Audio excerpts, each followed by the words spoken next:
I don't like to formulate creativity in that way. I really have found that for me personally, it's better if I don't. It's better than, it's better if I come in inspired rather than come in with some kind of dogma or hard structure. It's kind of like my marketing is kind of a unmarketing approach. Totally. Nothing's canned. Nothing's, it has a certain loose structure and then it has to be inspired. You're tuned in to Making It, Life as an Artist. I'm Taylor. What does it really mean to make it as an artist? Let's find out. Welcome everybody to Making It, Life of an Artist. I'm your host, Taylor Gallegos. With me today, I have an awesome guest. She is known as a queen of community. She's a two-time international best-selling author and speaker.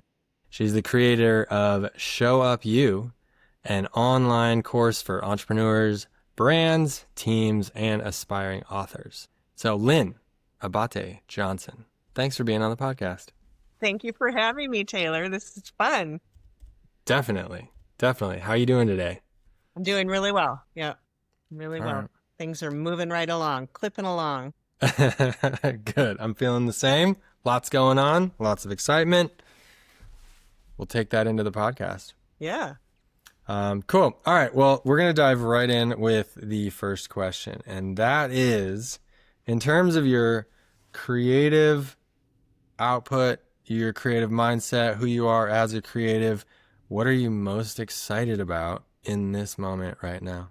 In this moment, that's a great question. I'm glad you asked it because in this moment right now, I have a Show Up You course coming up and this doesn't have to be time sensitive because I'm always building a wait list for that. So if you miss this one, you can get in on another one. And basically I redesigned a 4-week course on how to show up.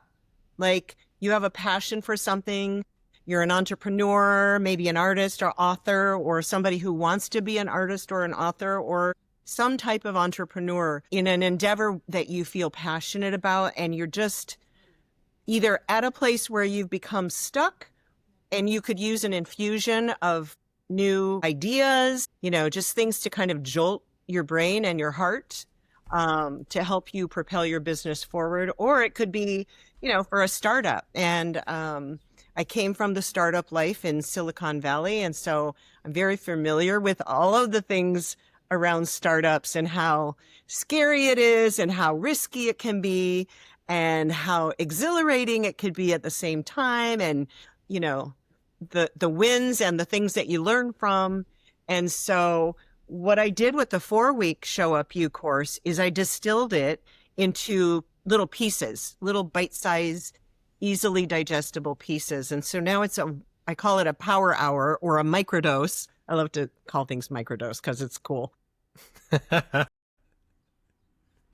And it's just 1 hour and I'm doing it. So far, I've been doing it on a Sunday, like late morning Pacific time, just for 1 hour. And I'm thinking of the people who are maybe working full time still, and they've got a little side hustle that they want to get going. So, and also people who are, in the service industry with, salons and spas and cafes and restaurants. And so, we're kind of trying out different time slots for that 1 hour power hour. So that's all available for people to find out more about on my website. I have my 2 books, which they are international bestsellers, which is kind of funny because I was never going to be an author.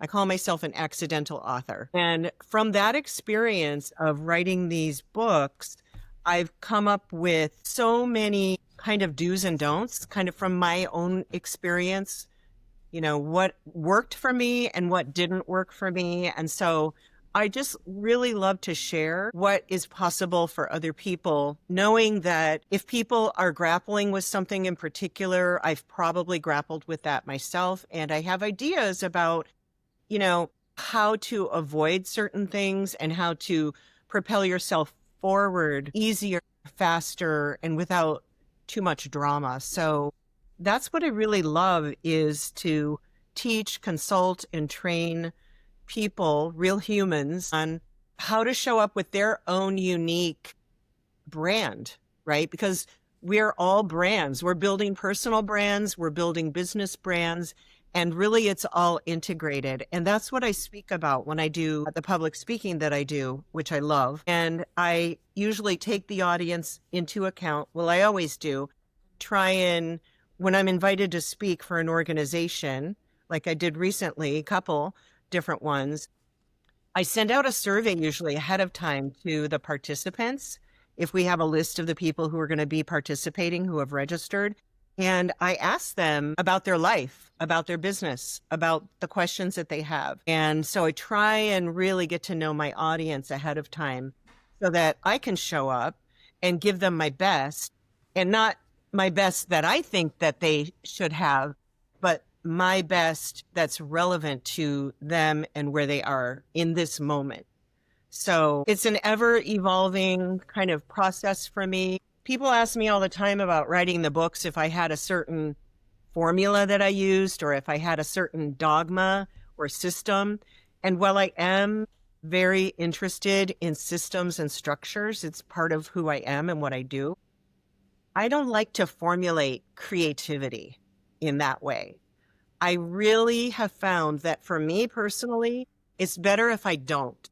It's better if I come in inspired rather than come in with some kind of dogma or hard structure. And so while I appreciate, the systems, and I've created plenty, I also want to leave space for whatever's coming out of me and whatever is coming out of my clients at the time. So there's so much juice in that. There's so much juice. And so that's what I love to teach. I love to teach how to get the juice out of yourself and your business without trauma and drama and overthinking and, hiring a marketing consultant, which is not a bad idea. It's not always apropos for where you are in this moment, in this little micro moment of your life. Yeah. Nice. All right. Well, I can feel your excitement. That's awesome. I guess I'm curious about the structure. How does the ideas work? Is it like kind of prompts? Is it like guiding with lessons, or like how does it all work? Yeah. So if you're talking about writing actual books that you're going to publish, even if you're not, or you're talking about creativity on any written page, let's say you want to blog, you want to do a blog post, or you want to develop an ebook or something. What I have found for me is it's got to be coming from the inside out. So for example, my first book, which I always call this my book baby, it's Out of Love, A Daughter's Journey with Her Mom to the End. And this book had to be born. It had to come out. And the reason is because it was a very personal story. It was about my journey through being a family caregiver for my mom when she got diagnosed in 2000 with ovarian cancer. I had to think about the date for a minute. It's interesting because the more years go by, because she died 8 years ago on May 1st, 2017. I'm always amazed, that you go through this whole grief process, which is never ending. And I did a lot of anticipatory grief, so I'm told by the grief counselors that I went to through hospice. It was amazing. And they said, "Oh, sounds like you did some anticipatory grieving before your mom even died." And I'm like, yeah, I guess that's what you could call it. And so after she died, I said to myself, you got to write this stuff down, because I was freaked out in 2011 when my mom got diagnosed. That whole first year was all about me. And how am I going to live on this planet without my mom?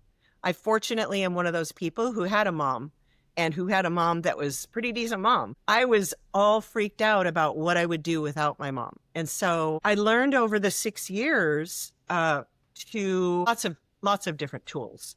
And I wanted, and they weren't just kind of hard and fast, like logistical systems tools, which I did create those, and I offer those for free through my book and on my website. It was also the emotional tools that I learned to develop over time. And truthfully, I didn't have a real good handle on that during those 6 years, but I got better at it. So, after she died, I thought, you got to help these other family caregivers because people are out there flailing, not knowing anything. Like we didn't know anything about anything. And, coming from a big ethnic family of control freaks, that was not a comfortable place to be in. When you're handed a diagnosis, all of a sudden you're like a little kid. You're like 2 years old and you're trying to figure it all out with other people who you may or may not be related to, but you have to create this community around that diagnosis, which, by the way, happens to be attached to a human being, which, by the way, might be somebody that you really, really love, like your mom. And so there's all this emotional stuff. There's all this everyday logistical stuff. It's a big fat mess. So I created the support, the emotional support and the logistical support for family caregivers in this book. And, it was interesting because my publisher wanted me to do it a certain way, right? We want this many words. We want each chapter to be a certain number of words. And I am, in general, very rebellious. I'm not a rule follower. I will do what I want when I want, and you can't make me do it any certain way. It's got to come from here naturally. And so that's the same way I cook, right? I've got to be inspired. So I wrote each chapter until I was done writing the chapter. And so some of the chapters are very short, and it was done. Like, I didn't have anything more to say about that subject. I knew the subject was important. Like, there's one chapter called Protect Your Sleep. And so I knew that the subject matter was important, felt like I didn't need to belabor the point. Once I made the point, I was out of there and on to the next chapter. So consequently, and I also know this about family caregiving. You're not always able to read a book cover to cover when you're a family caregiver. It's almost impossible. I mean, I have friends right now who are caring for their loved ones. They're not even able to read my book right now. It's either too much or they don't have the time, just feeling overwhelmed as it is. So that's all good. Like I did have one friend and she's like, I've been a really bad friend. I haven't been able to read your book. And I said, girl, you are taking care of your mom right now. Like, that's your priority. So don't trip on that. Yeah. Just don't worry about it. And so my process is kind of a unprocessed. It's kind of like my marketing is kind of a unmarketing approach. Totally. Nothing's canned. Nothing, it has a certain loose structure and then it has to be inspired. Yeah, that's awesome. And the inspiration is like an integral part of what you're doing. I like it. It's interesting how there's like this resistance to structure, especially when it's being like forced upon you when we're talking about creativity. Yeah, like there's almost this like energy that builds up when someone says like it's got to be this many pages, and you're like, well, like I can feel it in me too when it's, it kind of creates this like wall to lean against. Mm-hmm. Okay, cool. Yeah. What's up? So you're an accidental author and that baby needed to be birthed. Talk about your second book. How did that go? Yeah, my second book, I was actually invited to contribute one chapter. So it wasn't all me in the second book. And I thought, I have another book in me that's going to be coming out eventually. And I wanted to do it as a collaborative book with chapters written by different people, not just me. And so this particular book is Women Empowering Women. It's called Voices of the 21st Century, Women Empowered Through Passion and Purpose. And this one I had zero control over. And I didn't even have control over the artwork, which is interesting because this book, I had a friend of mine who does beautiful watercolor do the original artwork. And I just love, I know I'm diverting, but I love how she wrapped the watercolor around. And we had literally, she's also my Pilates coach. And so we had, after a Pilates session one day, we had a 30-minute conversation. And I said, Melanie, do you think you'd be able to like put together some elements for a book cover? And she said, yeah. So we talked about my mom, and my mom was the Rose Queen. And then, there's a whole story about the hummingbirds and all of that. And so I was able to have the book cover I wanted, which to this day, almost 3.5 years later, I still love this book cover. That's how I know it was a good one. Yeah. And this book cover was just, I think last year, this one came out. And this photo of the flaming heart depicts perfectly what I was experiencing emotionally during the time I was writing that chapter. And so I thought, oh my God, this is it. Like, I got to be a part of this project. So it's only 1,000 words from each author, and it's 4 women from around the world who contributed. So it's very bite-sized. It's great for book clubs. And my whole thing in life and my purpose in life is to show up for the people I love and to make life just a little bit easier for people and let people know that they're not alone. And it actually goes along with, my community building career, which is to bring people together and to help connect people and make sure that people feel welcome in any space that I'm in. So yeah, the 2 books, are an extension of what I do for a living, which is, community building and business consulting. And so it seemed natural for me to be able to write. And I wrote this chapter here, it's called You Are Worthy of Love. And I wrote about a really personal time in my life that I had never talked about before to anyone. And it was kind of a dicey endeavor, I will say. Like I had to really think about outing myself for that part of my life where I made some grave mistakes based on not feeling lovable. And yet the result is that other people, especially women, have felt the impact of that. And even on the back cover of the book, it says something like, if you see Lynn today, like you would never guess that she went through that. And so it's very community oriented. Everything I do has this thread woven through it. And so that's why I can show up for any conversation, anytime. I don't need any preparation. I don't need a script. I don't need to know what questions I'm going to be asked because it's all here already. And so the creative part of that is that whatever comes out, comes out. You get what you get in this moment. So I could do the same conversation tomorrow and I'm probably going to think of different things to talk about, it's fun. It makes it interesting. It makes it, I'm a creature of change and variety. I've gotten very accustomed to things changing all the time. Right. Yeah. And it's like you're an authentic creative experience, like you as a person, and you're fully embracing that and then being that and then sharing that with the rest of the world too. Yeah, I love that part. I love being able to show up as myself. I don't have to make anything up. The way I show up online on my socials is very organic. It has made people uncomfortable, which I like. I like making people uncomfortable. And what do they get uncomfortable with? They get uncomfortable with my, what some people might call radical views on things or my activism. You've seen my stuff.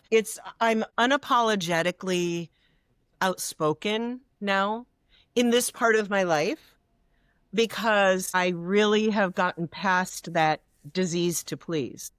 So if you see something that I'm putting out there and you just know that you don't want to be anywhere near me, then you're not my people. And it's kind of a natural filtering system. Not that I don't want to be friends with people or that I don't want people to like me. I do. I care if people like me. It's that now my self-worth and my value is not based on whether you like me or you're uncomfortable with the things that I'm putting out there online or the things that I'm writing about in my books. I also had the same attitude, I guess, the same approach in writing my books, and I said to myself, I'm not going to waste my time or anybody else's time reading these words unless they've got some oomph, unless they've got some juice, unless they've got maybe some provocative perspectives. And because I want us to be thinking humans, I want us to be critically thinking humans. I want to be in conversations that are rich and deep and not, again, back to that whole not canned. I don't like, like formulas. And so I want us to be showing up how we are. And, there's the old thing where people say, oh, how are you? Well, do you really want to know how I am? Or people who will ask for your opinion, right? Then you give your opinion and they're like, wait, you didn't have to say all that. It's like, you asked. This is what we're here for. This is a conversation. Yeah, it's these conversations, I think, that really, I know it sounds a little airy-fairy, but that's okay. I really believe that the more conversations we're having, like that's why I love what you're doing with your podcast and what others are doing with theirs, is that I like to be challenged, and I like to challenge other people to, step up and talk about stuff that really matters. Totally. And kind of like you said, like don't waste time. Why waste time with canned stuff that doesn't mean anything unless you're intentionally trying to like waste people's time. If it's intentional, then that's a whole different thing. Okay, yeah. My question right now is, how did you get past the disease to please? I think over time, and especially during those 6 years that I was a caregiver, I have had to learn since I was a little girl that it's okay if people don't like you. It's okay if people don't like me. When I was a kid in school, I just wanted to be popular, and I didn't want to stray from the mainstream too much. And so, I did all of the things that I thought were going to make me cool. I haven't really ever said this to people, but I'll tell you, Taylor, since it's just us. Yeah, perfect. I won't tell anybody. I started smoking cigarettes at 12 years old. Like, why would I do that? And I smoked for a long time. And I was never like that addicted to cigarettes. Luckily, I never got that addicted to nicotine. My addiction's more sugar, which I think a lot of us have that, but in our culture. But yeah, I did things that I thought were going to make me more likable, more cool, more in with the crowd. And a lot of times I have found over these decades of kind of growing out of that is that a lot of that stuff wasn't healthy for me anyway, right? Forget about smoking cigarettes, but there are other things that we will do, or that habits that we will adopt, or practices that we'll get into that are not healthy for us anyway. So why would we do that just so somebody else gives us their approval? No. That's never going to work. It was never going to work, and it's not going to work in the future. And what's it worth? I mean, if someone approves of you because of something that you do that's not inside you, it's outside you, that is just like, it's actually, yeah, it's not an authentic expression of yourself, then like, what's that even worth? You take it away and then they don't respect you anymore? It's like, yeah, pointless. Yeah. Yeah, and I think about the times, that I've actually lost sleep over this person's reaction to me, or if they were mad at me, or like trying to second guess what they might have been thinking when I said a certain thing, instead of being, and I'm a very direct person, and I don't mind confrontation at all. So typically I'll go to the person now and I'll ask the questions. Like if I'm curious about something, I'll ask the questions. And that's also what I teach my clients.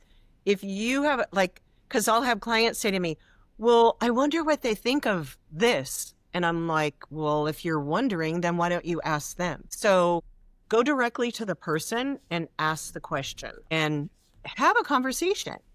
And instead of cowering, instead of backing off, instead of leaving it to chance or making assumptions, right? It's kind of like the 4 agreements, right? Don't make assumptions is one of them. Don't take things personally is another one. And so those are some of the tools that I've used over the years, truthfully, Taylor, to remind me that I'm here on the planet to love my people, to love my tribe, and to love myself, really, truly, like, because I didn't used to, and then share that with others. So I can only love others to the extent that I love myself. Right. And I've seen that in all of my closest relationships, especially in my marriage. So it's okay, so you just said that there was a time when you didn't love yourself. When did that switch? I think it's been over this last kind of decade, like taking care of my mom, then my mom dying, then me writing the book, like having the audacity to write down my own inner thoughts in a book. And I had to come to grips with that inner, like I call it saboteur, right? In my leadership development and coach training courses, I've identified that I have saboteurs just like everybody else. Some people call it the imposter syndrome, or, we all have it in some form. And so really respecting that, those saboteurs are there to protect us. It's part of our ego. And so it's interesting when you start to, instead of fighting that part of your ego, you actually embrace it and you get curious and you start to wonder, really, where is this coming from? Where is this longing to be loved coming from? And what's missing? Like, what needs are not being met in this moment? And so those are great conversations to have with ourselves and also with our closest people. And so that's what our practice is now. And I think for the rest of my life and in my relationships with my people, that's going to be key, is to embrace those conversations, go after those conversations. That's pretty cool that you trace back the saboteur to like the not feeling loved. And so is the saboteur there in place as part of our ego to check ourselves so that we don't do something hypothetically that will then lead to us not receiving love? Exactly. Or being hurt or failing or losing in some way. And so it becomes a whole reframe, like, okay, well, what if I lose? What if I, whatever, that saboteur coming in and saying, you're worthless, you're a piece of shit, whatever it is, like those voices can get really insistent and really mean because it's old, like lizard brain or whatever that is. I'm not a neuroscientist by any means. However, I believe that our brains have these mechanisms that do talk to us and can influence us. And if we are so focused on that, rather than getting curious about it and going, yeah, okay, well, thank you very much, little voice in my head, but I'm prepared and I'm going to go for it and we'll just see what happens. Thank you for trying to protect me. Goodbye. You can sit next to me over here. You're not invited to this party. I'm going to do what, because I think that's part of the reason I said I like to have things kind of loose and unstructured. And the paradox is that I also like to be prepared. So my version of being prepared is being authentic enough to know that I already have it in me. So there's no need for me to script things or over prepare. Now, sometimes I do script things because if I only have a short time to get a message across, 15, 20 minutes, I'm going to script that thing because I have to stay on track. And what happens with me is that I will often get so excited and so passionate, and I'll get my energy because I'm an extrovert. So I'll get my energy from the group that I'm with, that I'm teaching or coaching. And then I'll go off on a tangent. And I don't want to do that either. So again, going back to kind of what I was saying at the beginning, I want to keep it relevant for for the community that I'm in, for the people that I'm speaking with. So to that extent, I'll do a little scripting and I'll stick to my bullet points. But Yeah. not today. Not today. No, we're flowing. Well, and it's cool because when you're coming from your authenticity, which you are, and your authenticity and your experience, which you are as an author, as a speaker. I've already gotten to sit in on one of your talks for the Oceanside Art Walk that we just did for the Creator Circle, and then also your show up like you're talking from past experience and your perspectives. You're never outside of yourself and you're never out over your ski tips. So like you can just speak and you don't need to write things down. You're not, that's the beautiful thing is like as an authentic creator, then you don't like reciting information that you learned somewhere or anything like that. It's coming from literally like inside of you or wherever it comes from. Yeah, that's really great. Yeah, like I can regurgitate marketing jargon all day long, right? And like you see people on LinkedIn and they're using all the buzzwords, all the stuff they think they're supposed to be saying. And I even have like in my course description for Show Up You, this is a jargon-free environment. Nice. Yeah, that's cool. And that takes down the defenses. And, from the beginning meeting you, you've been the same awesome person, with the same energy the whole time. And it's been really cool. Thank you. I could see how like it might be alarming to some people if they're not used to this sort of like your sort of energy, but like you're, you're not being anything that you aren't. So it's like, yeah, it's great. Keep being you. Thank you. Thank you. Well, I mean, the women in my family have a long history of, we take up energy, we take up space. My mom, my little sister, we could walk into a room and, I'm keenly aware that, especially for people that aren't as kind of secure yet with themselves, they could feel intimidated because, yeah, like you have seen me. I've come to a couple of your gallery shows, which I love because I love to support you and local artists. And, I'll just show up like curious about the people there, wanting to meet people there, wanting to focus on celebrating the person who's hosting it. My husband is the antithesis of that, right? Like he has it in his heart. He loves people and he's really good with, like I could leave him alone at a party, and which I always loved about him since we started dating. Like I didn't ever have to babysit him. However, he's very, very shy and he sometimes wouldn't leave the house unless I said, let's go, we're going, let's go. And so I think it's a double-edged sword, right? Because he loves it and he hates it at the same time. Yeah. Yeah. You got that introvert extrovert combo with you guys.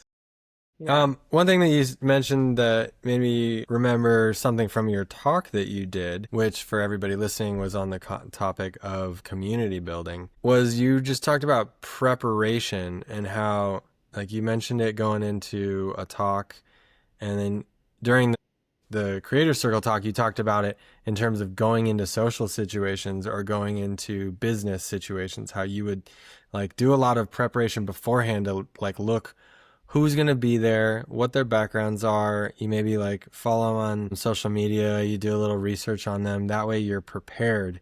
And that was something that I had never considered doing before, but it's such a cool concept to like, do your homework so you know what you're walking into, and then you can be prepared and you feel like you've studied for the test. I think that might actually help a lot of people that are more on the introverted side who think like, okay, I'm going into the social situation. I don't know anybody. I'm not going to know what to talk about. But this is a way to like, if you do a little research, you're prepared. So then you don't feel like you're, in an uncomfortable situation. Have you always done that? Pretty much.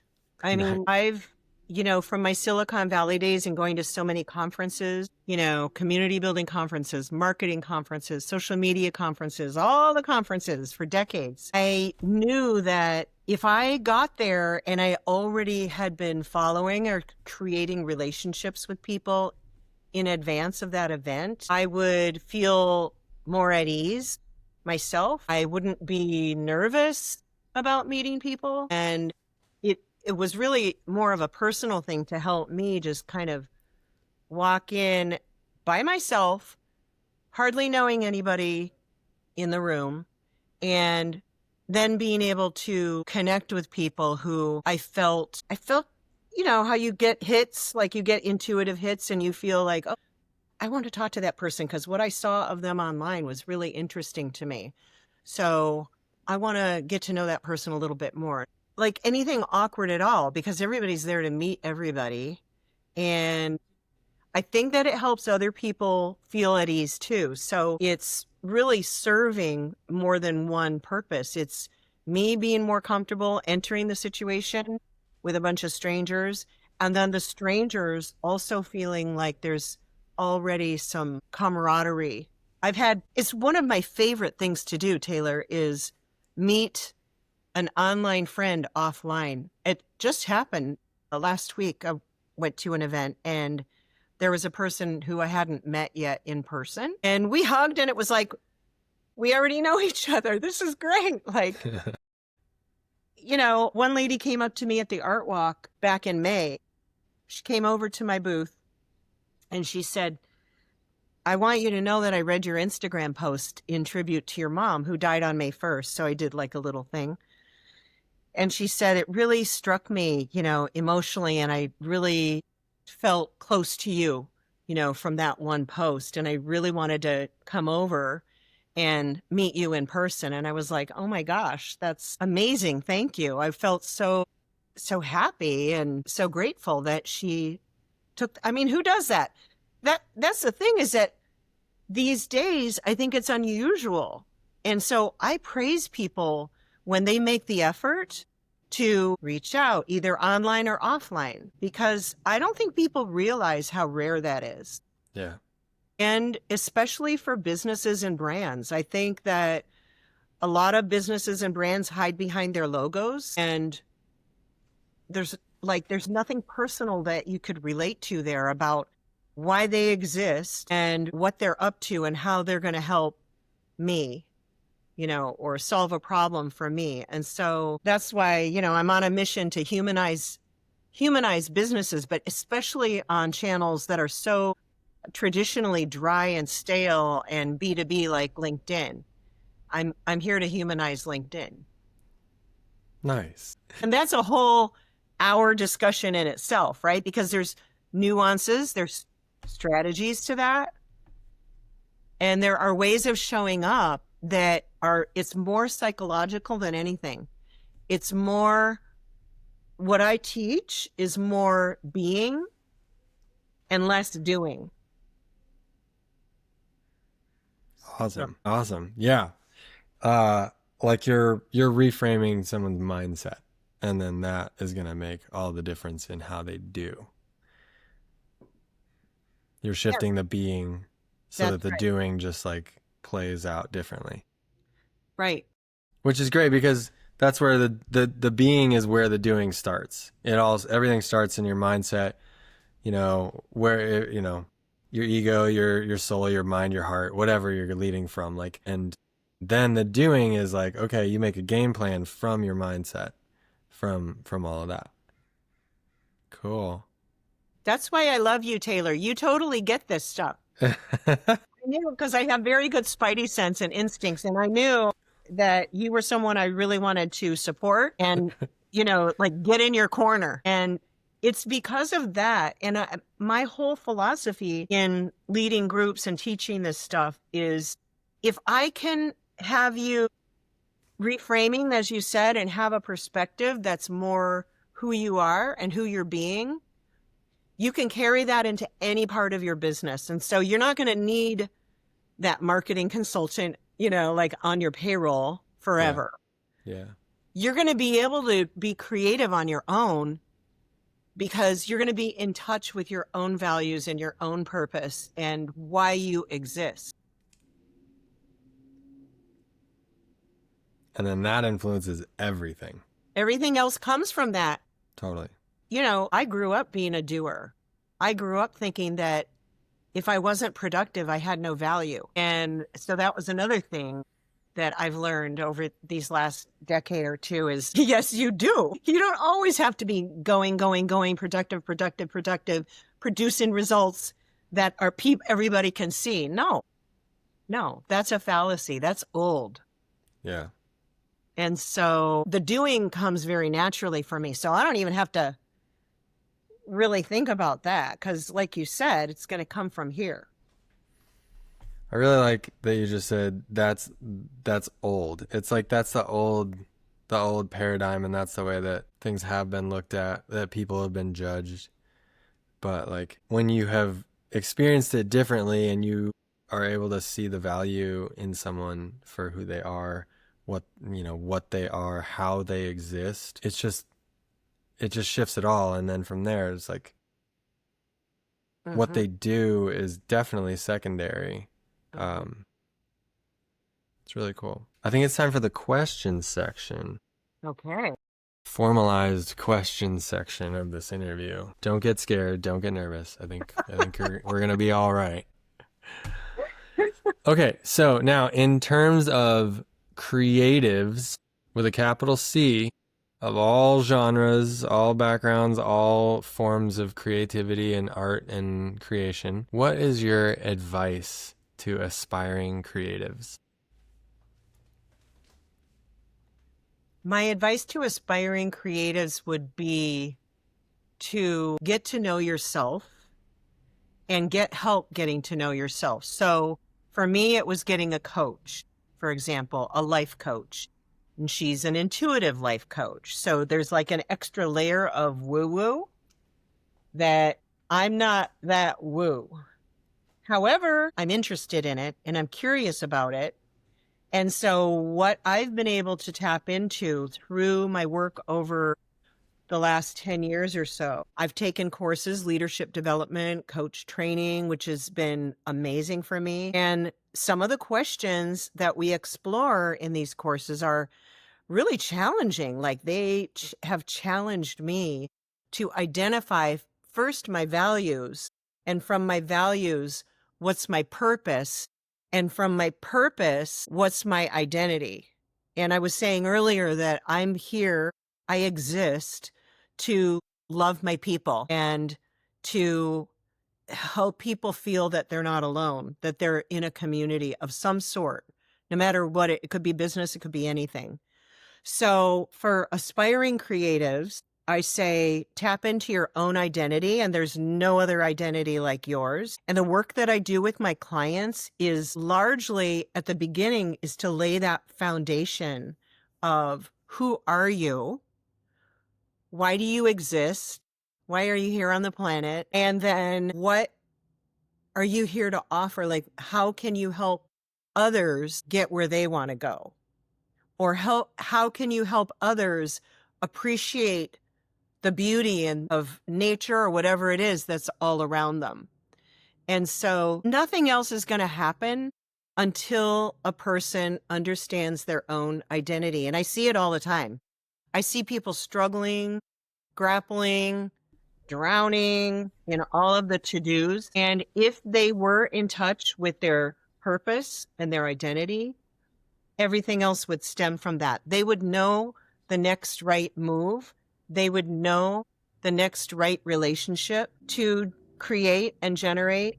And this is all very foundational stuff. And the reason it's not done and the reason why it's not as common as we would like it to be is that it's scary. And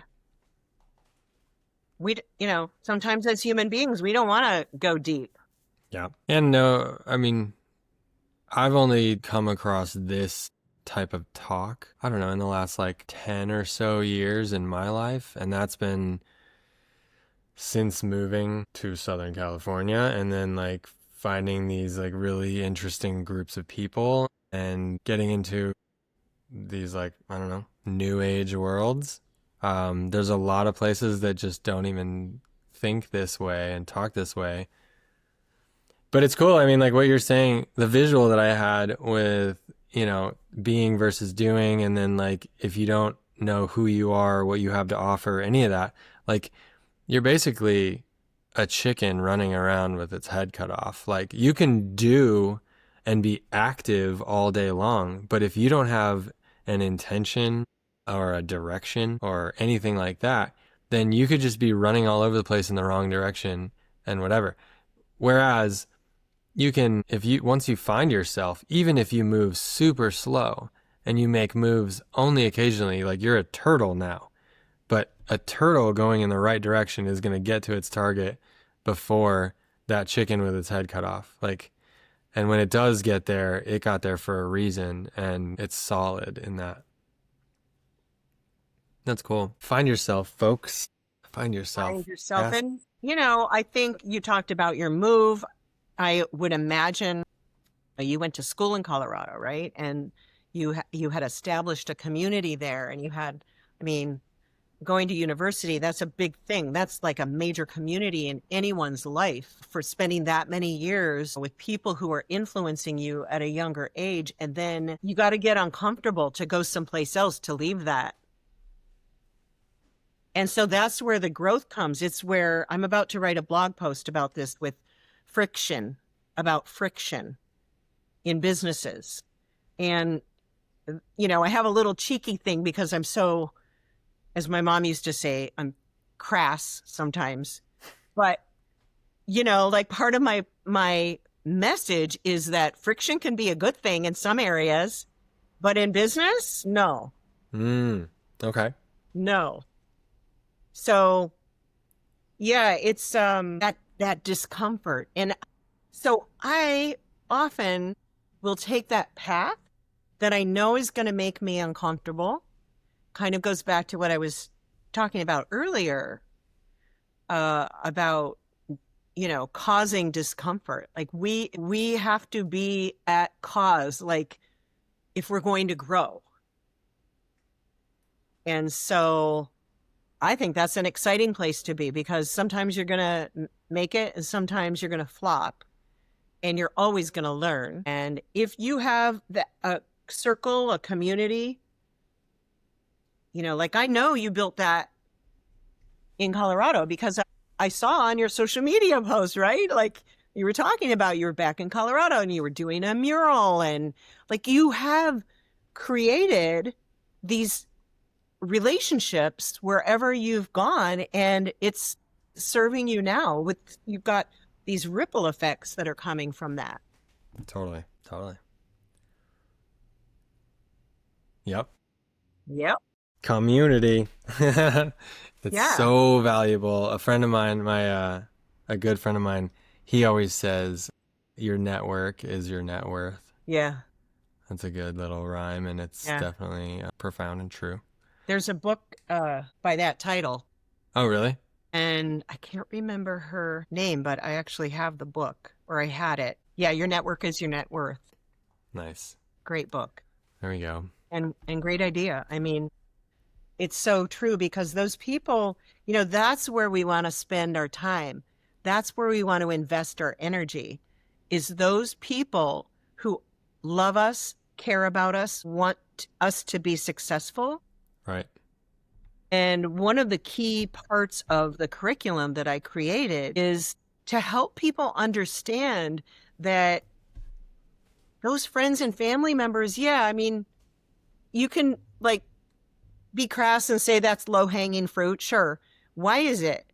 It's because they want you to be successful. So please let people know what you're up to. That's the only reason I do a newsletter. That's the only reason I built an email newsletter, is so that I could keep in touch with people if email is their thing, which not really my thing, but people are still using email. And the important thing about that is that it's a channel that you actually own. And I don't want to get into my whole community building 101 course here, but we own our website. We own our email list. We do not own social media or what we put on it or the content that we create there. So the reason I want everybody on my email list possible is to be able to keep in touch with them, let them know where I'm going to be appearing next, with my books and my jewelry. And if I've got a new blog post out, I want to let people know that, and I do it in all these different ways because you need all of the ways. Just like in medicine, we need Eastern and Western approaches, right? It's not black and white. It's not one size fits all. And depending on your brand or your business, you're going to look for the places where your audience, your tribe hangs out. And that's where you'll serve up your beautiful wisdom. So yeah, it's important to let people that already love you support you. Totally. Nice. I like that. Yeah, I had a similar conversation with somebody today about that exact thing. Okay, next question. Would you say you're more on the side of your life influencing your art or your art influencing your life? Life influencing my art, for sure. It's also my whole philosophy about, I always say business is personal, right? Nice. Like the old way of thinking was, it's not personal, it's business. That's why I'm doing this. That's why I'm making this choice or this decision. No, business is personal, and your business comes out of you. If you're doing it right, which to me, doing it right means that your life is influencing your art, your creative process, what you're producing, the content you put out. I specialize in social media marketing, and I have since about 2008. And so people would always come to me, Lynn, I need your help. I need to be on social media. And I would always say, why? Why do you think that? Who told you that you need to be on social media? Like, is it true? Have you explored that?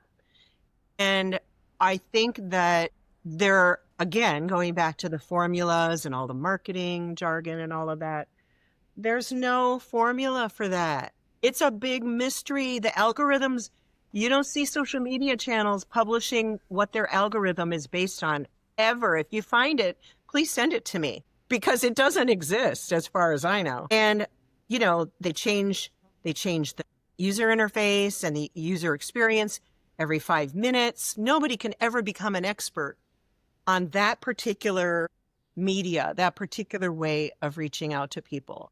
And by the same token, there's no formula. You need to post at 11 o'clock in the morning on a Sunday, Wednesday, and Friday. No, you don't. You need to post at least 3 times a week on whatever channel. No, you don't. Why do you think that? Let's dive in and see if that's true. And let's do some testing. You can play around with it and see what kinds of posts give you some interaction, what kinds of things people engage with. It's going to be a little bit different for everyone, except that there are some principles, some nuances that in any given period of time work better than others, right? Like, last couple of years, everybody's been hearing, like, you got to get on video, you got to show up on TikTok and Snapchat and all that shit, like do the dancing videos. It's like, no, like that is a hell no. The way I see it is it's not natural unless you're a dancer. Yeah. Okay. Yeah. If you're a dancer, that's different. Yeah. There's always exceptions. However, think it through. Think it all the way through. And again, if it's not genuine and you're not feeling it, don't show up dancing on TikTok, please. Yep. So yeah, it's the creativity, is born from my life experiences.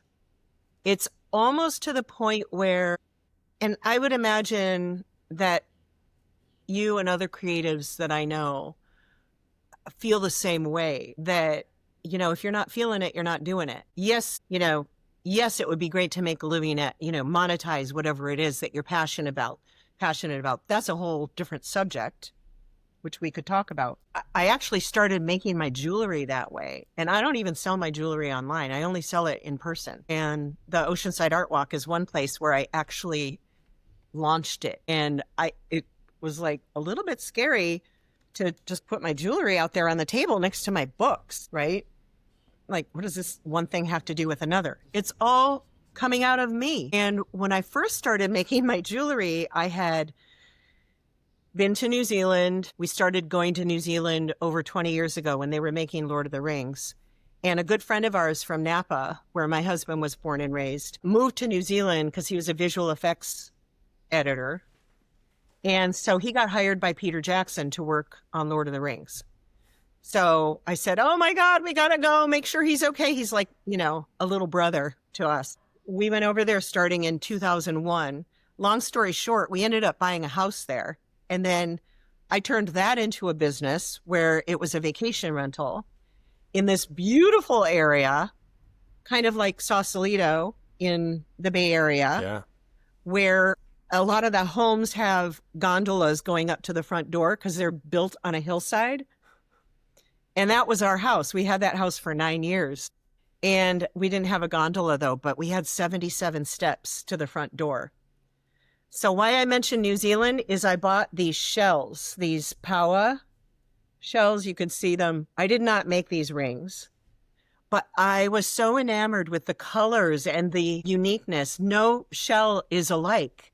They're all unique. And so I bought a bunch of the polished pieces, brought them home to California with me, and I got a Dremel and I started drilling holes in them. And I'm like, I've never done this before, but I'm going to learn how to make jewelry. And I'm going to string them up with beautiful gemstones like amethyst and aquamarine and maybe some freshwater pearls and some silver because I love silver.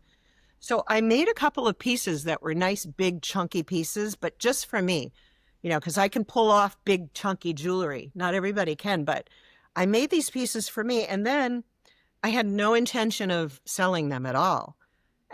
And yet I was in the grocery store in Sonoma, where I used to live, and people would say, that's beautiful.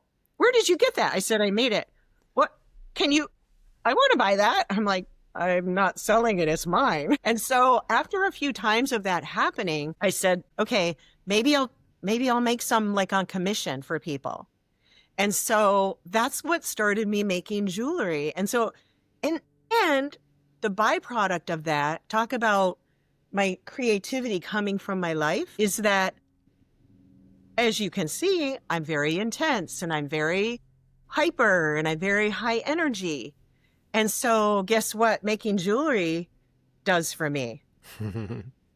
It calms my central nervous system, right? It's like a meditation. And because I'm such a doer, I need that, like, I don't take naps, but it would almost be like taking a nap, I think, just to sit and be with these beautiful shells that I love, that came from a place that I love, and let them talk to me. Let them tell me, oh, this one wants amethyst, this one wants rose quartz, whatever. And listen to the soul coming through me and onto the string. So that's a long answer to your question about my life informing my creativity. Perfect. Good. There we go. Yeah. Yeah, and it's cool. It's very like, with your jewelry, it was like one thing led to another, which led to another. It's like totally organic, and now here you are selling jewelry with your books. Yeah, who knew? Made. Yeah. If you were to tell yourself from like 15 years ago that that's what would be happening, you'd be like, what? No way. Nice. Yeah. All right. Okay, here's the big question for you. What's your definition of art? Oh my gosh. I mean, I see art in everything. And I see art in nature, the patterns in nature. What's that term, Fibonacci? Is that the right term? Mm-hmm.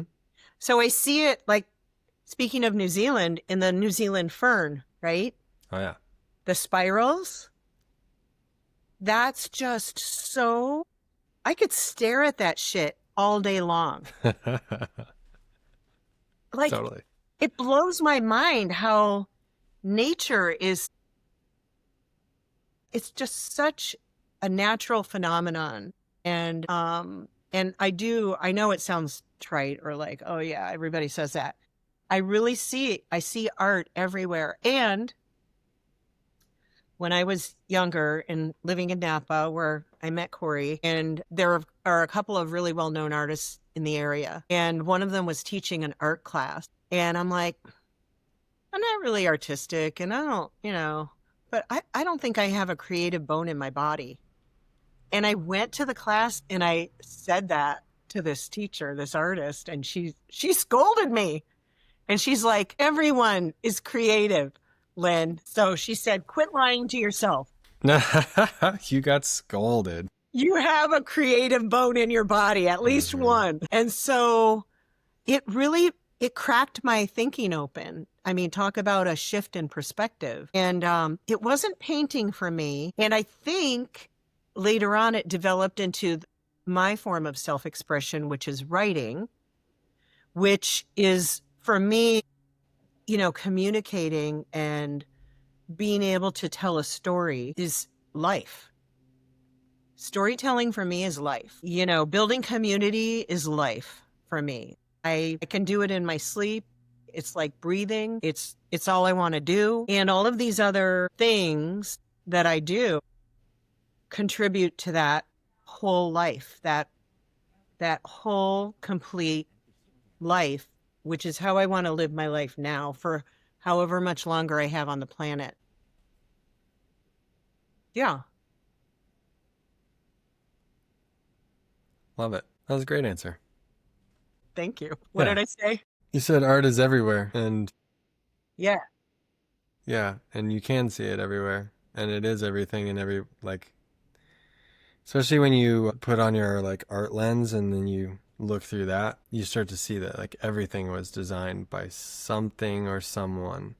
It was nature or an artist or a writer or a musician or a designer or whatever. Like every single thing that we look at was designed by people or nature. And I think I made a big move as well. We thought we were in our forever home for 22 years in the wine country, and we thought we would have family there. My mom had died, and then we had these wildfires in 2017, and so I started questioning, like, is this really where we want to be? And so we made a little trip in our RV, drove our RV down to Oceanside, parked in the RV park across the street, right near Buccaneer Beach. Yep.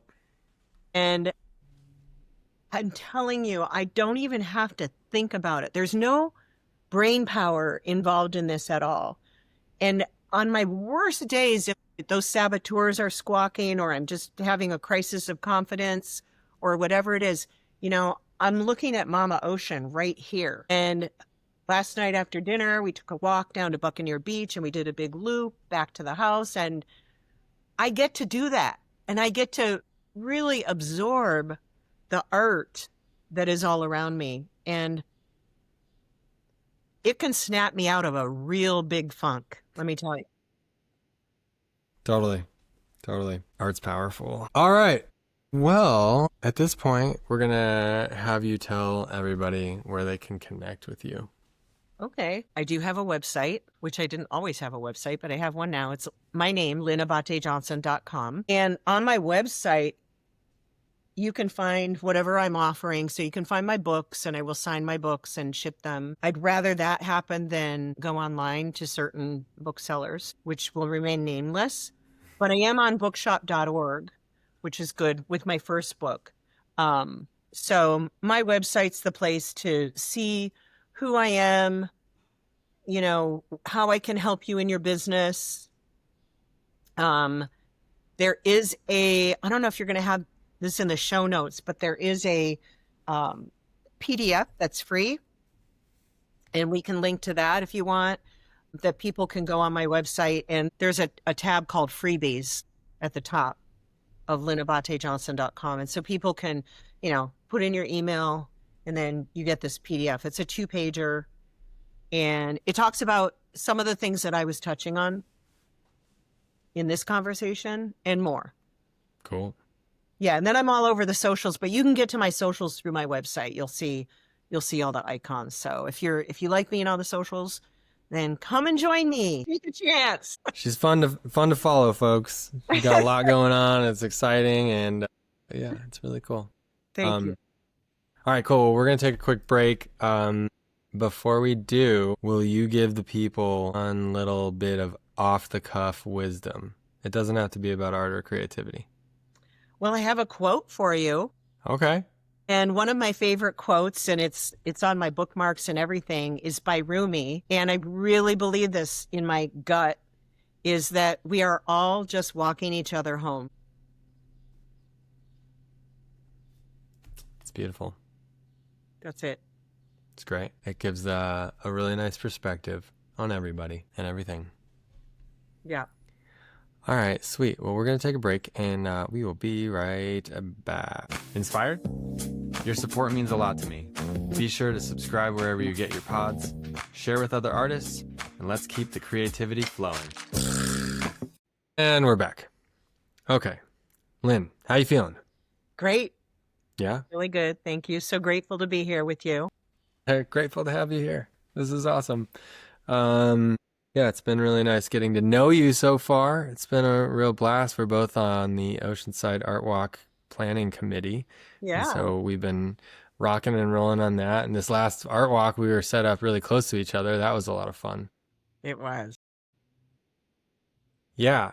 So, okay, we're going to dive into part 2 here, and we're going to do this little experiment that I told you about. This is new to the podcast, and it's this thing I've been trying recently, and it hasn't failed yet, but it is an experiment. So listeners, if it doesn't work, just bear with us. This is art. Sometimes art doesn't go the way you think it will. So we'll give it a ride. So, okay, it all starts with a question, and that question is,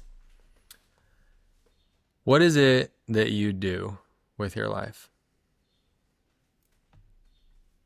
What I do with my life is question everything. I question everything. And you want a short answer or a long answer? Let's go short.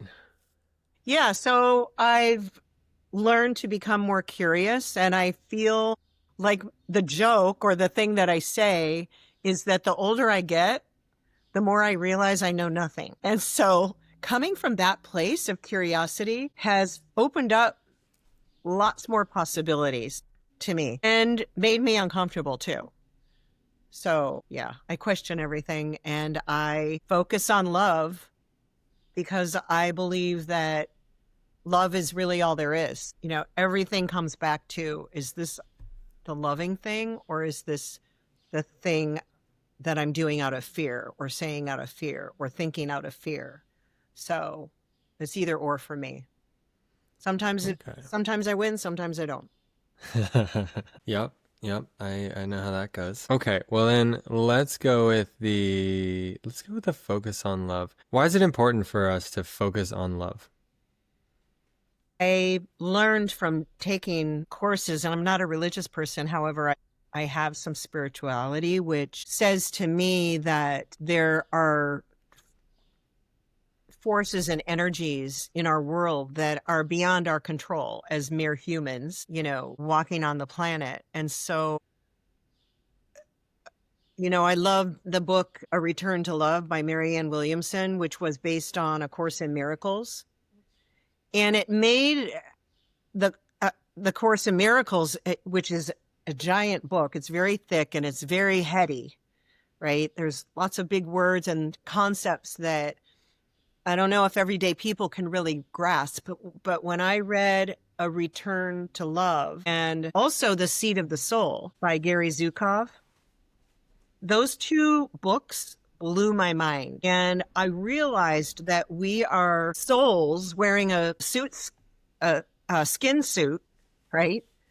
experiencing this journey on the planet right now in this physical form. And without getting too much deeper into it, that guides me. So, that's my belief system. I have a t-shirt that says, and I get compliments on it every time I wear it, love is my religion. And so, and that could offend really religious people, I guess. I don't know. But again, maybe those aren't my people. I don't know. I have really good friends that are religious and they've never said anything about that. So because I believe that love is the answer, that love is all there is, I am able to come at challenges and scary things and that ego, voice in my head from a different perspective most of the time. Now, when I can't do it on my own, I know that I have a community to lean on. I have loved ones, friends who love me, they believe in me. And so even if I'm not feeling it for myself at the time, I have people around me to remind me of what's really important. And that's love. Nice. Now, why is it important to come from a different perspective than the norm? Here's what I think. What's happened is that we as a collective, I believe that we're all grieving at this moment, some grief. For many who lost jobs, got laid off. I was laid off 2.5 years ago from a company that I loved. It was unexpected. It was like a blindside. Other people are maybe grieving the state that our world is in. And I really think that we've become disconnected from our own identity and our own purpose. So the more that we can come together in communities and talk about that hard stuff, the less there will be stigma.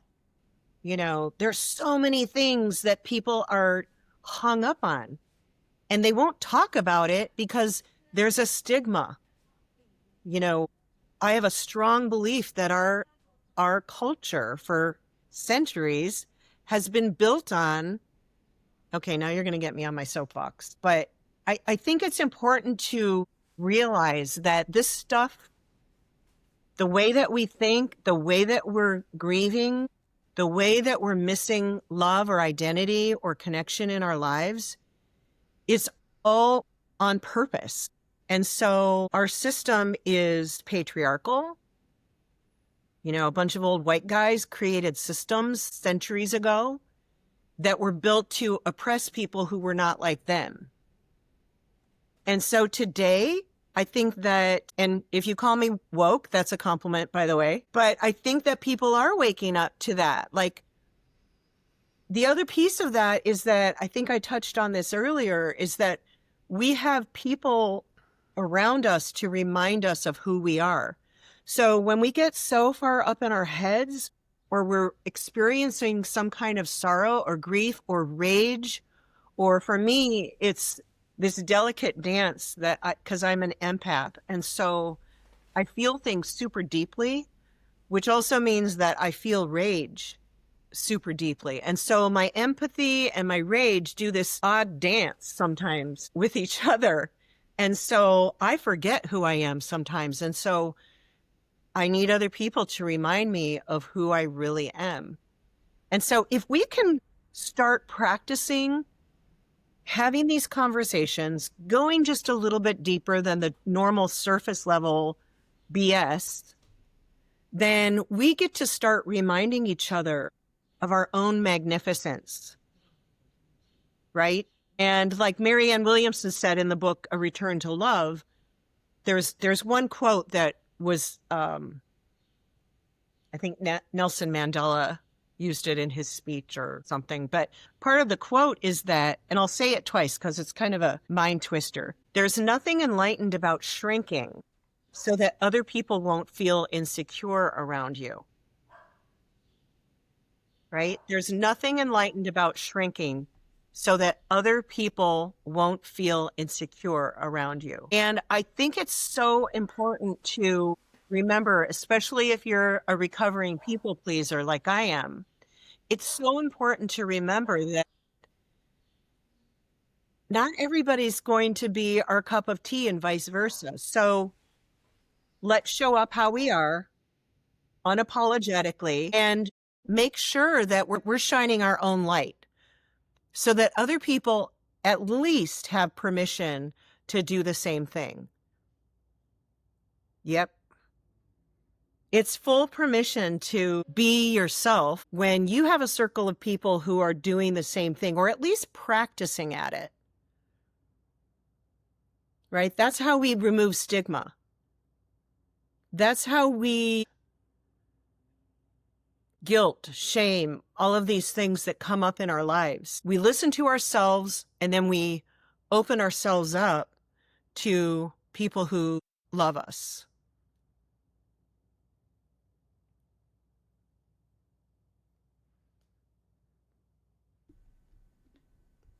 That's great. Okay, now why is it important to remove stigma?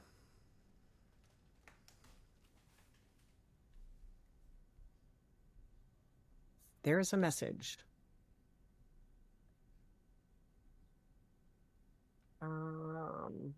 Okay, we'll see how this goes. Okay. Better? Yeah. Okay.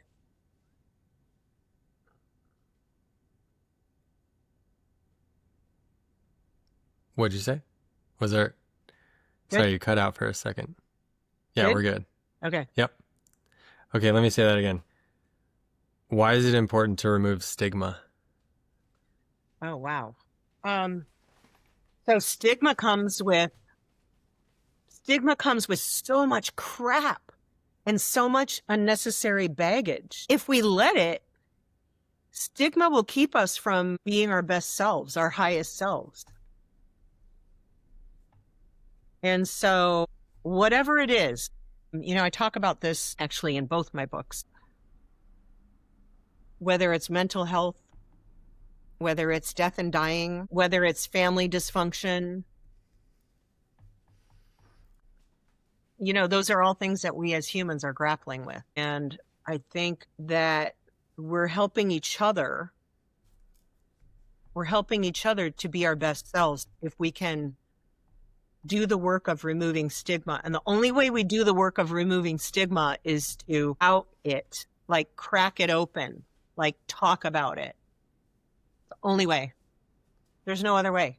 I use my writing for that. To be fully self-expressed so that there's no doubt about where I'm coming from. So that, again, it gives other people permission to do the same thing. Okay, now I think this is the last question here. Maybe one more. But why is it important that people exist as their highest self? That's a great question.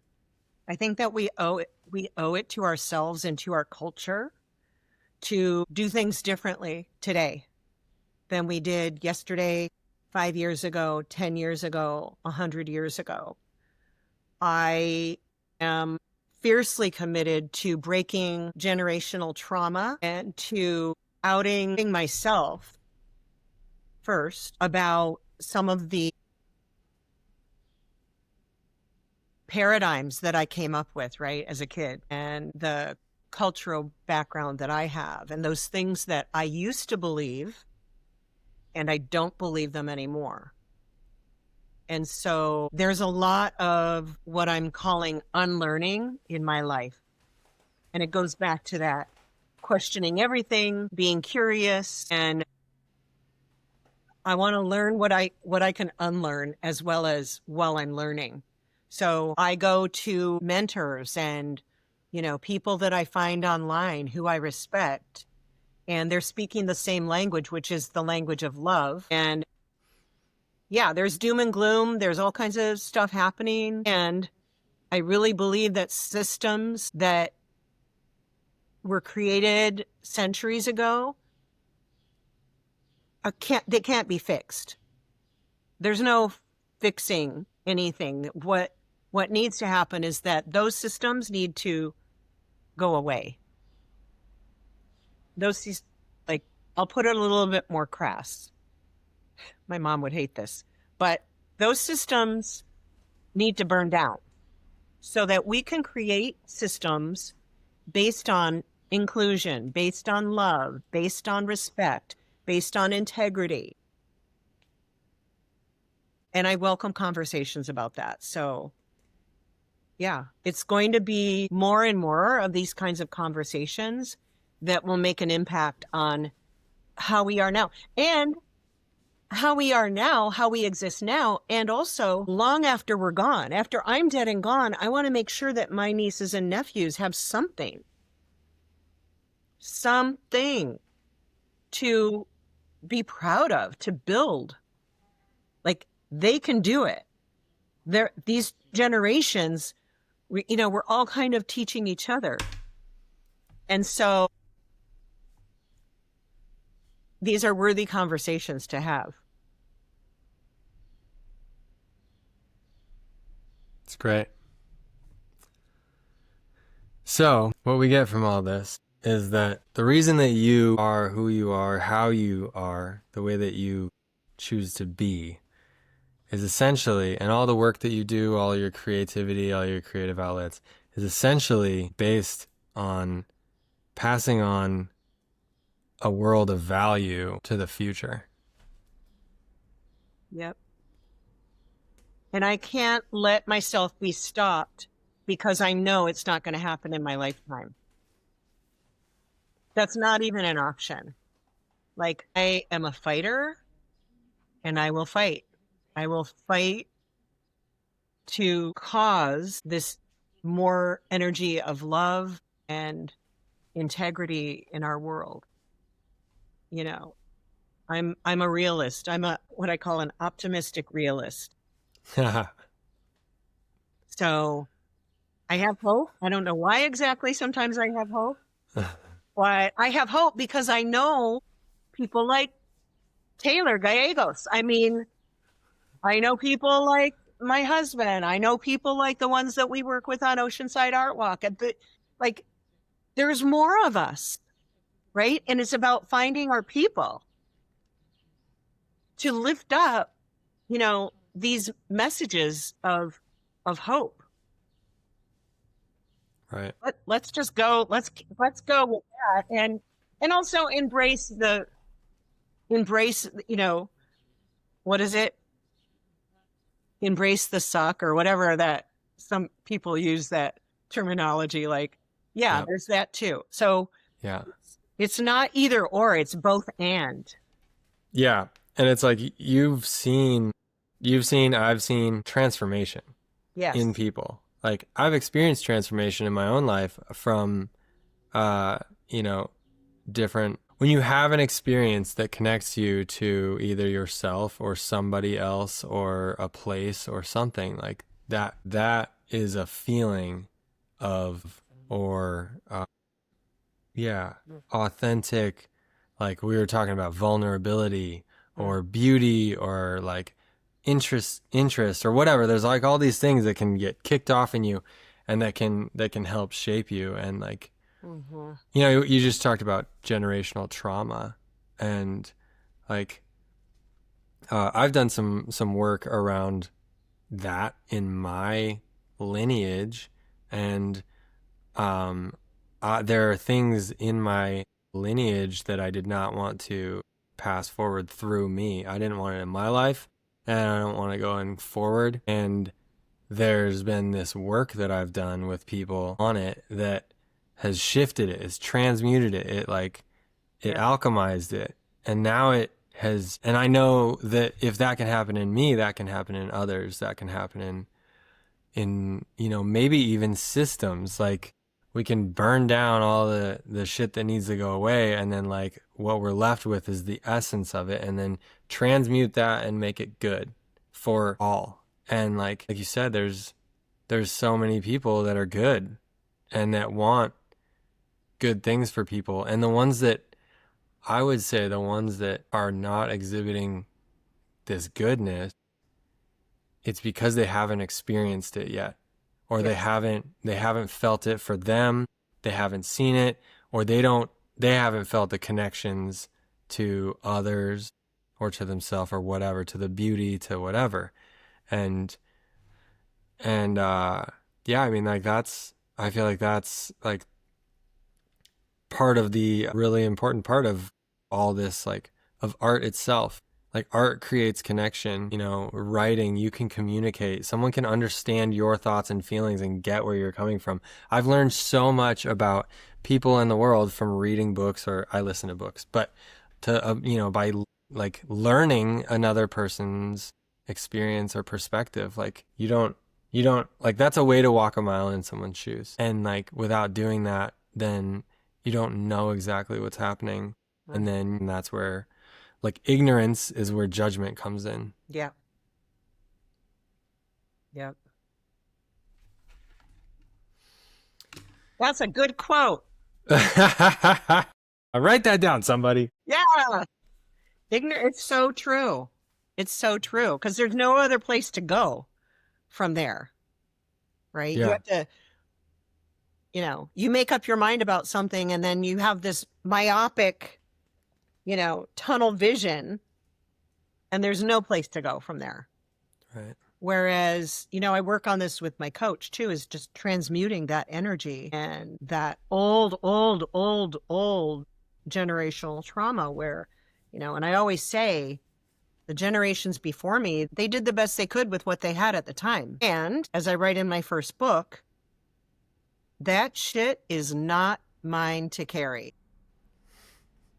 It's not mine to carry. Yeah. And I literally carried around 50 extra pounds on the body that you see right now during those years, up until about 4 years ago. Wow.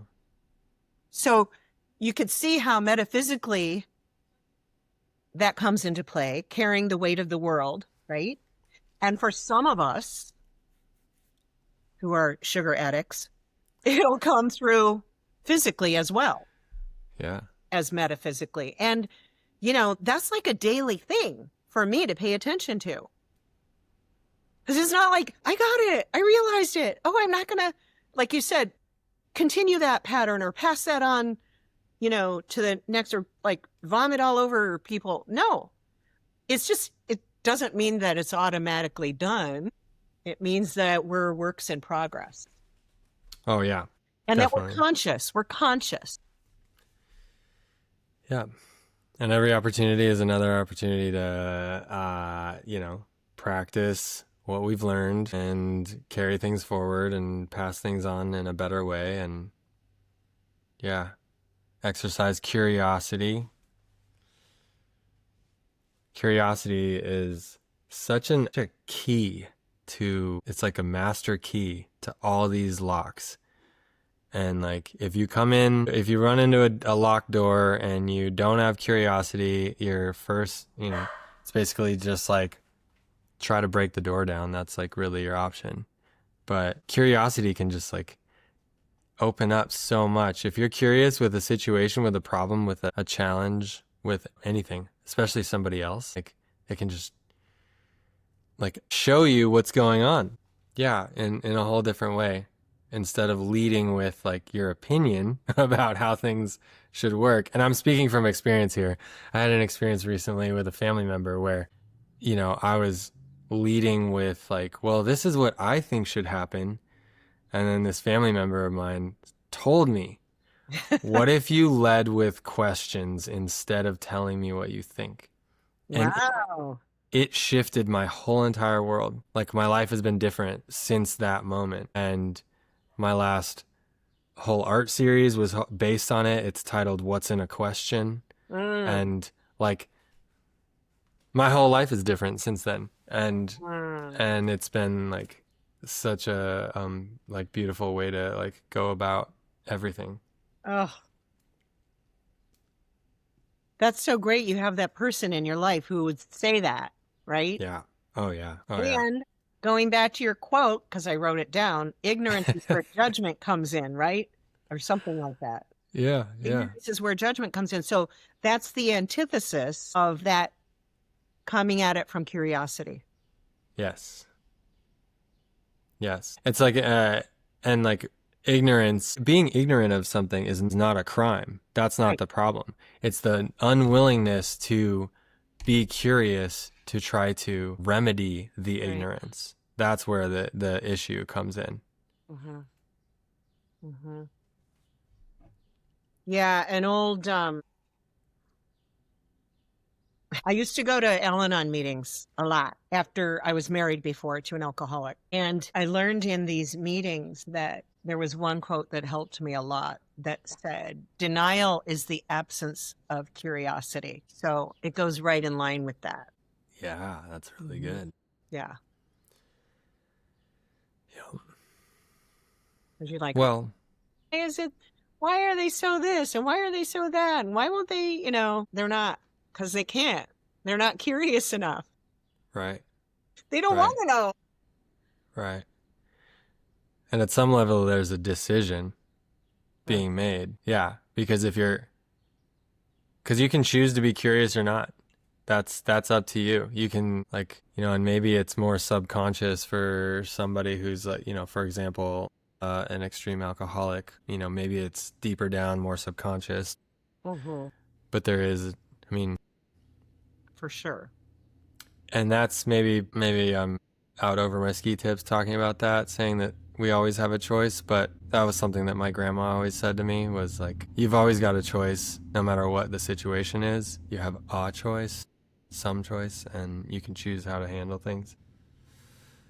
And your grandma was right, and I believe that. If for no other purpose than to choose how you think about it. Yes. So you may not be able to control the circumstances or make a different choice to divert something or to, like when my mom got cancer, whatever. However, we do have choices. And I always remember saying to my mom, look, and she taught me this, so she was on board. It's like, we are not victims here. Like, you got cancer. Oh, well, what are we going to do about it? Like, here's how we move forward. Yeah. We move forward in curiosity, and like, we don't know what the hell to do from moment to moment. And we got to be okay with that. Yep. So that's the choice there. Right. Yeah. You choose how you show up. Yeah. Hashtag show up you. There we go. Bring it on home. Slam dunk. Way to go, Lynn. Nice job. High five. All right. High five. All right. I think we gotta end it on that. That was great. Lynn, thanks for being on the podcast. I hope you enjoyed your time here. I know that the listeners will love this. I'm glad. Thank you so much for having me. Yeah. Hang out for a second. I'm going to end it. And yeah. Do you want to say bye to the guests? Bye, everyone. Get in touch with me. Let's connect. Love it. Cheers.